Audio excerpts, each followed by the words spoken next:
मैं रमेश चंद, सहायकाचार्य राजनीति विज्ञान, राजकीय कन्या महाविद्यालय खैरवाड़ा उदयपुर। आज अपना टॉपिक है मनु और ये topic BA first year paper second का है। भारतीय राजनीतिक विचारकों में हम मनु के बारे में अध्ययन करेंगे। जैसा कि मनु का आपने नाम सुना होगा, मनु के जीवन काल के विषय में निश्चित मत का निर्धारण करना कठिन है। भारतीय साहित्य में मनु को मानव सभ्यता के प्रवर्तक के रूप में माना जाता है। शतपथ ब्राह्मण में जल प्लावन की एक घटना के उल्लेख के माध्यम से बताया गया है कि जल प्लावन के पश्चात मनुष्यों में केवल मनु शेष बचे। इस प्रकार वे भावी सभ्यता के सूत्रधार बने। वैदिक साहित्य, स्मृतियों, महाकाव्य व नीति शास्त्र प्राचीन भारतीय राजनीतिक चिंतन के सूत्र के रूप में स्वीकार किए जाते हैं।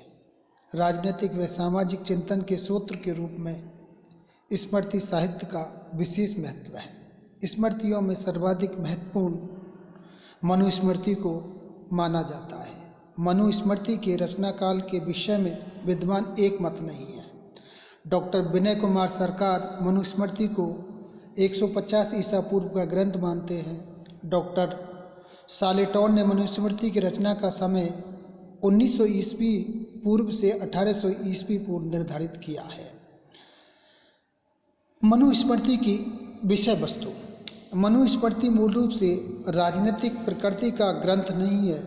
ग्रंथ में वर्णित विषय वस्तु व्यापक है तथा उसके सामाजिक व्यवस्था के सभी पक्षों से संबंधित आचार संहिता प्रस्तुत की गई है। राज्य को मनुस्मृति सामाजिक व्यवस्था की एक अनिवार्य व महत्वपूर्ण उपव्यवस्था के रूप में मान्यता देती है। मनुस्मृति में 12 अध्याय हैं। प्रथम अध्याय में संसार व विभिन्न प्राणियों की उत्पत्ति, द्वितीय अध्याय में संस्कार, विधि, ब्रह्मचर्य, व्रत विधि और गुरु के प्रति अभिवादन आदि का उल्लेख है।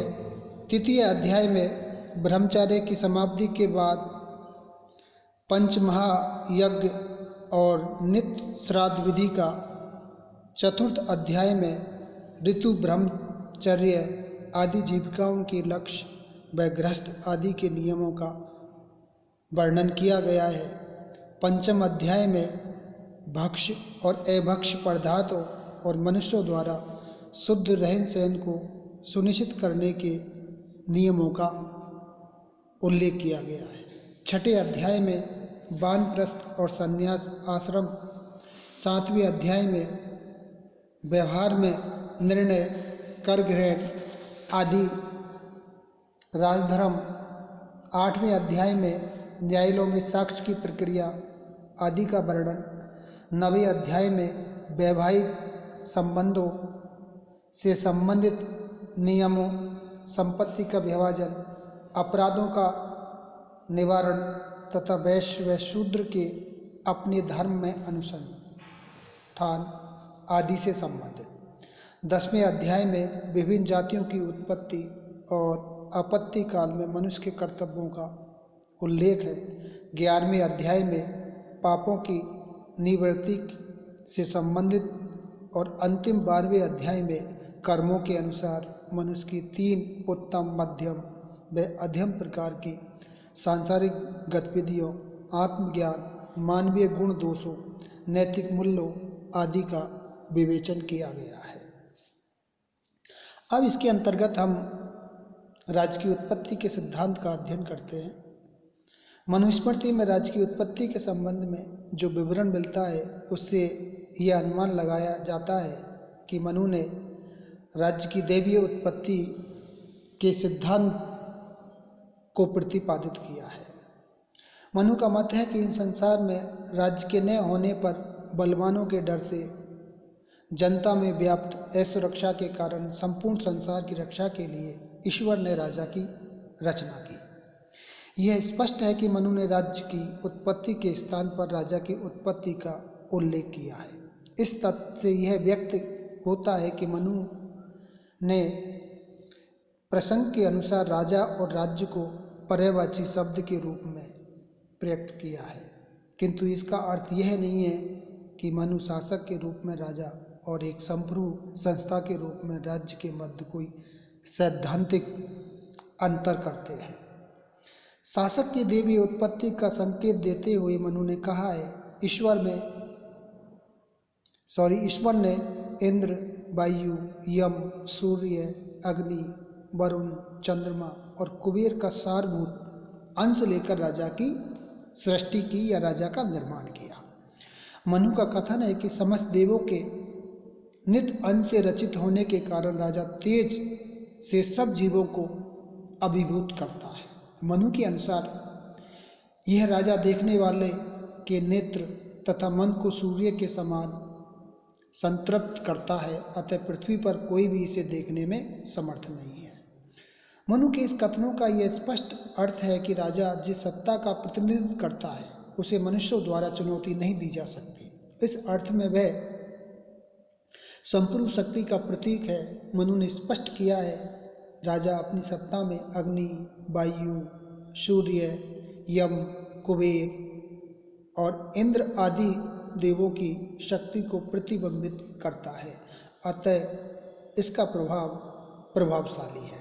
ऐसा प्रतीत होता है कि उपयुक्त प्रसंगों में मनु ने राजा शब्द का राज्य के अर्थ में प्रयोग किया है, अतः राजा के साथ दिव्य शक्ति के सहयोग द्वारा मनु यह स्पष्ट करना चाहते हैं कि राज्य की शक्ति का अतिक्रमण करना किसी भी व्यक्ति के लिए संभव नहीं है, क्योंकि इसके गंभीर दुष्परिणाम हो सकते हैं। मनु ने चेतावनी दी है, अग्नि असावधानी से उसे स्पर्श करने वाले व्यक्ति को जलाती है, लेकिन राज अग्नि चिर संचित धन संपदा सहित समस्त कुल को जला देती है।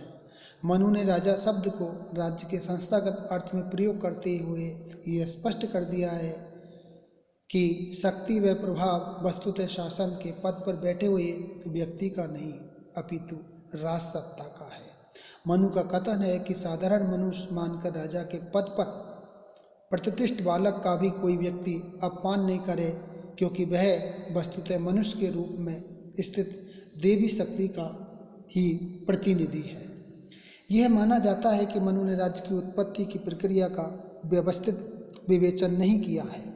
राज्य की उत्पत्ति के प्रसंग में ईश्वरीय हस्तक्षेप का संकेत मनु ने इस आग्रह को व्यक्त किया है कि जनता की गतिविधियों के उद्देश्यपूर्ण नियंत्रण का विचार सामान्य मानवीय विवेक की तुलना में उच्चतर व श्रेष्ठतर है।